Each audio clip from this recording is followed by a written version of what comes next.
پیشانی کے بل، یہ پیشانی کے بالوں کو پکڑ کر کے جس طریقے سے کبھی لڑائی ہوتی ہے، دیکھتے ہوں گے کہ انسان سب سے پہلے پیشانی کے بال کو پکڑ کر گھسیٹتا ہے، رب العالمین یہی کریں گے کل قیامت کے دن۔ پیشانی کے بال کو گھسیٹ کر کے جہنم میں ڈال دیا جائے گا۔ والاقدام، کسی کے پاؤں پکڑ کر کے، بعض دفعہ دنیاوی زندگی میں کوئی آدمی کسی کا پاؤں پکڑ کر گھسیٹتا ہے، کس طریقے سے گھسیٹ کر کے جہنم میں ڈالا جائے گا۔ یہ مذاق نہیں، سورہ رحمان کی تفسیر، والاقدام، پاؤں کو پکڑ کر کے گھسیٹا جائے گا۔ اور دوسری تفسیر میں نے کیا کہا؟ سر کو پاؤں سے جوڑ دیا جائے گا۔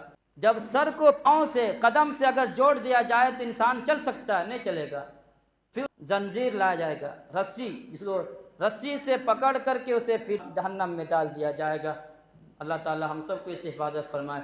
یہ تذکرہ ہے جہنمیوں کے بارے میں۔